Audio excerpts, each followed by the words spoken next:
iş adamı onlar. Bunu görüştük zaten de. O tarih olmadı. Tamam, hiçbir yerde yok. Haziran'a şey yaptık, söyledik, o da dönecek. Kayıt alıyoruz. Ön kayıt aldığımız yolcularımız da var. Tabii eskiye göre fiyat artımı olması söz konusu. Ümre'ye de götürerek seni. İnşallah. İnşallah. Evet, doğru 2 yıl oldu. Mart ayıydı. 2 yıl önce ilk son kafilemizi göndermiştik. Evet, bu cumartesi günü müjdeli haber Suudi Arabistan'dan geldi. Umre yolları tekrar açıldı. Şu anda sistem olarak aktif. Yalnız Türkiye'de Hac Umre Bakanlıklar Arası Hac Umre kurul toplantısından sonra Umre'nin bazı kriterleri belli olacak inşallah.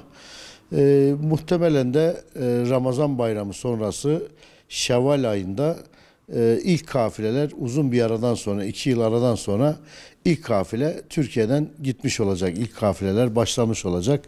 Tabii onun hemen akabinde hac var. Hacılarımız da 65 yaş altı hacılarımız da gidecekler.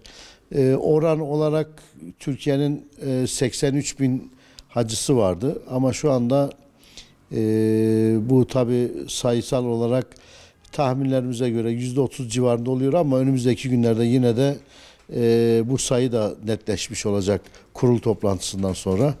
Yani uzun bir aradan sonra özlemle, hasretle beklenen umre ve hac yolcularımızın nasip olursa ilk kafilesini Şevval ayında göndermiş olacağız. Evet, bugün itibariyle bayağı bir gelenler oldu, soranlar oldu. Çünkü uzun bir dönemden beri özellikle oraya, kutsal topraklara sürekli gidip gelenler, alışmış olan insanlar daha çok talep tabii aradı, sordu, buraya geldiler. Gidenler, soranlar oluyor tabii ki. Ön kaydı alıyoruz ama şu anda fiyat, gidiş tarihi, program belli değil. O da dediğim gibi Bakanlıklar Arası Hac ve Umre Kurulu'nun toplantısının hemen ardından o da belli olmuş olacak. Yani bu tabii ki dünyada pandemiyle birlikte normale, tüm sektör normale döndü ya, fakat yalnızca bizim hac ve umre sektörümüz Türkiye genelinde yeni açılıyor. Ramazan bayramından sonra açılıyor. Her şey normale binmişti. Biz de bu süre zarfı içerisinde turizmin diğer dalları, kaplıca turları, Karadeniz turları, yurt dışı Kudüs turu, Bosna Hersek turu gibi turlar organize ettik. Uçak bileti satıyoruz. Tabii bizim işimizin esas ana kolu hac ve umre organizasyonu. Bu da uzun bir aradan sonra şeyden sonra başlıyoruz nasip olursa, Ramazan bayramından sonra. O da başlamış olacak inşallah. Esnafın yüzü de gülmeye başladı. Bu vesileyle 2 yıldır kepenk kapanmıştı. Bu turizmin diğer işlerini yapmayan ajantalar da var. Tabii bununla beraber Türkiye genelinde şey olmuş oldu. Esnafın yüzü de gülmüş oldu, evet. Geçtiğimiz cumartesi günü yaklaşık 2 yıl aradan sonra uzunca bir zaman beklediğimiz müjdeli haber geldi. Hem biz ve bizim gibi hac ve umre organizasyonu yapan firmalar hem de umreye veya haca gitmek için bekleyen hacı ve umreci adayları çok sevindi bu haberlere.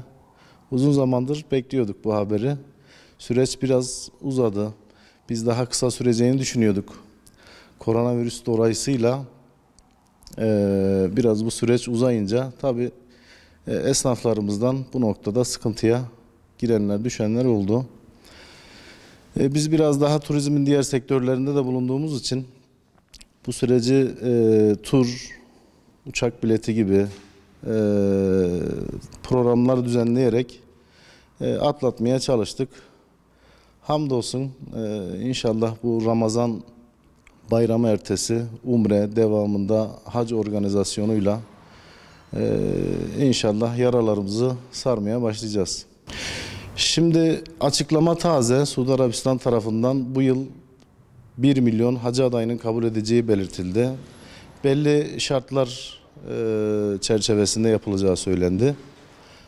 Bu şartlardan biri 65 yaş altında olmak. Bununla ilgili Türkiye'deki Hac ve Umre Kurulu toplanıp diğer detaylarla birlikte inşallah bu önümüzdeki birkaç gün içerisinde ilan edecek. Bu ilan sonrası hac adayları pasaport ve evraklarını teslim edecek. Hacca gidiş için tarih bekleyecek inşallah. Umre ile alakalı ise yine bu toplanacak Hac Umre Kurulu'nun ilan edeceği tarihten itibaren Türkiye'den gidişler başlayacak. Muhtemelen Şevval Umresi dediğimiz Ramazan bayramı itibariyle başlayacak bir 20 günlük dönem olacak. Bu dönem içerisinde umreciler ziyaretlerini isteyenler, dileyenler yapabilecek. Hacdan sonra Kurban Bayramı ertesi de asıl yeni sezon başlamış olacak.